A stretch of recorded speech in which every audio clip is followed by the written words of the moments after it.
నాకు దగ్గర దగ్గర 11 సంవత్సరాల జీవితం వేస్ట్ అయిందండి. ఫస్ట్ ఆమె వల్ల. సెకండ్ ఆమె వల్ల 8 సంవత్సరాల జీవితం వేస్ట్ అయింది. నాకు ఆ జీవితాన్ని ఈ గవర్నమెంట్ ఏమైనా ఇస్తదా? అంటే నాకు కాదు, నాలాంటి వాళ్ళకి. అంటే 2 పెళ్ళిళ్ళు చేసుకున్నారు మీరు. రెండు ఒక ఒక అమ్మాయికేమో ఫస్ట్ అమ్మాయికి డైవర్స్ ఇచ్చామండి. ఆమె 18 కేసులు పెట్టిందండి.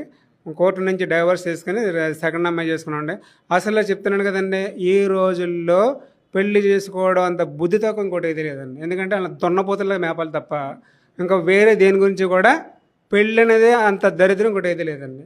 నువ్వు నాశనం అయిపోవాలంటే ఖచ్చితంగా పెళ్లి చేసుకో. నువ్వు నాశనం అవ్వకూడదు, నీ బిజినెస్ బాగుండాలి, నీ ఉద్యోగం బాగుండాలి, పైకి ఎదగాలంటే కంపల్సరీ పెళ్లి చేసుకోవద్దు.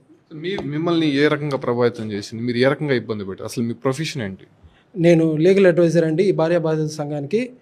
నేను ఇప్పుడైతే నాకైతే అటువంటి సమస్య ఏం రాలేదు, కానీ నాకు బంధువర్గం కానీ నా బంధుమిత్రులు కానీ వీళ్ళకి సమస్యలు ఎన్నో నేను చూశాను, వాళ్ళ పరిష్కారం కూడా నేను చేశాను.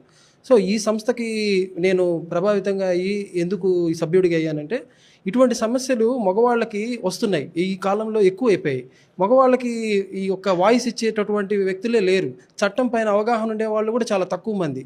ఈ చట్టం పైన అవగాహన ఉన్నా కూడా మగవాళ్ళకి వ్యతిరేకంగానే ఉన్నాయి, కానీ చట్టాలు సమర్థవంతంగా లేవు. దీంట్లో మార్పులు చేర్పులు అవసరం.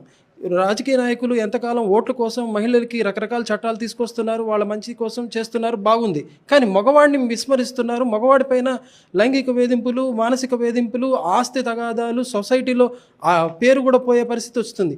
ఈరోజు ఒక మగవాడు ఒక కుటుంబాన్ని నడపాలి, వాళ్ళందరినీ బాగుండాలని వాడు కష్టపడుతుంటే వాడిపైన వీళ్ళు చెడు దోవలో పోయేసి ఆ ఆడవాళ్ళు అక్రమ సంబంధాలు పెట్టుకోవడం కావచ్చు, అనుమానాలు కావచ్చు, అత్తమామల ప్రలోభాల వల్ల ఆ యొక్క వ్యక్తిని ఎంతో హింసించి నేడు జడ్జిలు చనిపోతున్నారు, పోలీస్ ఆఫీసర్లు చనిపోతున్నారు, చాలామంది చదువుకున్నట్టు సాఫ్ట్వేర్ ఇంజనీర్లు చనిపోతున్నారు, వాళ్ళని చంపేస్తున్నారు కూడా.